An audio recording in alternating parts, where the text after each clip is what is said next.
काढून द्यायचं, याचा सामाजिक बहिष्कार करायचा म्हणतो. कोणाला? गौतमाचं. आणि ह्या 5-6 लोकांनी गणपतीचं पूजन केलं, गणपतीला प्रगट केलं आणि गणपतीला सांगितलं, म्हणले गौतमाच्या शेतात जाऊन गाईचं रूप घे म्हणले, मरकुड्या गाईचं. गौतमाच्या शेतीमध्ये चालायला जाते आणि तुला धक्का जरी दिला ना तर तू मरून पड म्हणले. एवढं कर, बाकी काही करू. गणपती मला माझ्या पप्पाला माहित झालं तर मग हे काम करू नका, हे चांगलं नाहीये. त्याने सांगितलं आम्ही केलेल्या पूजनाचं फळ आम्हाला तुला द्यावंच लागेल. गणपती म्हणला मी माझं काम करून निघून जाईल, पण पत्न तुम्हालाच भोगावे लागेल. आणि गणपतीने मरकुड्या गाईचं रूप घेतलं आणि शेतामध्ये गेला. कोणाच्या? गौतमाच्या. आणि गौतमाच्या शेतामध्ये साळी खाऊ लागला. आता गौतम ऋषीने बघितलं गौ माता आहे पण साळी खायला लागली, जर का हिला चरून द्यावं तर सगळ्या साळी खाऊन घेतल्या तर शेतामध्ये काय पीक निघल, म्हणून हिला थोडीशी भीती दाखवावी, इथून थोडस तिला काढून द्यावं. भीती दाखवली पण ती काय काही बाहेर निघायला तयार नाही. आता वाळलेलं गवत काय वजन असतं त्याचं? तृण घेतला हातामध्ये वाळलेलं गवत आणि नुसतं भीती दाखवण्यासाठी अंगावर टाकलं. जसंच अंगावर ते वाळलेलं गवत पडलं, काय गप्पन मरून खाली पडले. ते बाकीचे लोक बाहेर उभे होते. गौतमाकून ब्रह्महत्या झाली, गौतमाकून गौ हत्या झाली, गौतमाला गावात राहण्याचा अधिकार नाही, आता 12 शिवार फिरावं लागल, 12 वर्ष त्याला गावाच्या बाहेर राहावं लागल. पाप झालं त्याच्याकडनं. त्याला धरून गावामध्ये आणलं, पंचायत बसवली.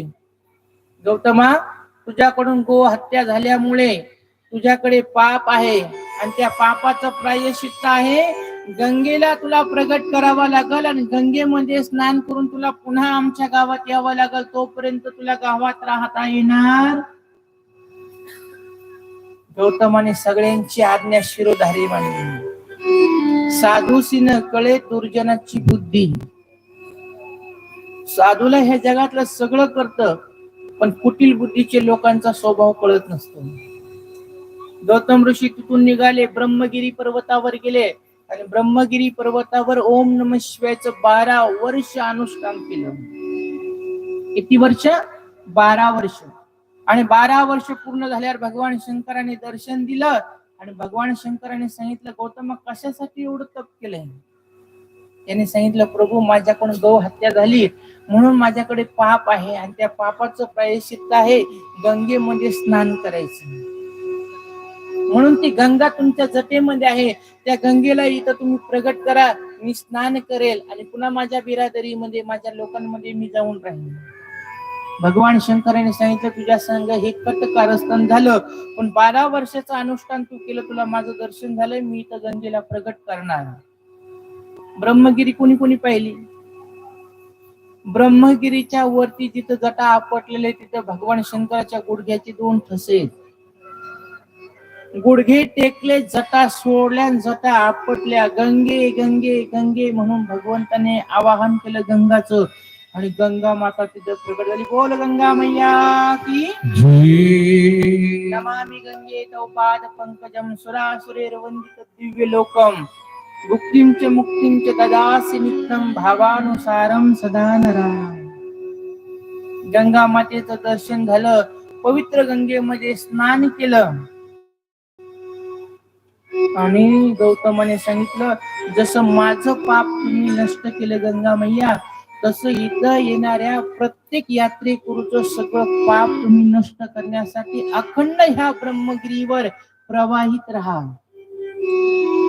तिनं महादेवाकडे बघितलं, मली तुम्ही जटेतून मला इथं प्रगट केले. गौतम मला म्हणतो की तुम्ही इथं राहा. भगवान म्हणले मग थांब ना. ते म्हणली थांबन म्हणली, पण तुम्ही जर काही इथं राहत असली तर मी थांबन. कोण म्हणली? गंगा मैया. गौतमासाठी राहिली गंगा आणि गंगेसाठी राहिले भगवान शंकर, म्हणून त्या ज्योतिर्लिंगाला नाव पडलं. बोली त्र्यंबकेश्वर भगवान की, बोली 12 ज्योतिर्लिंग भगवान की.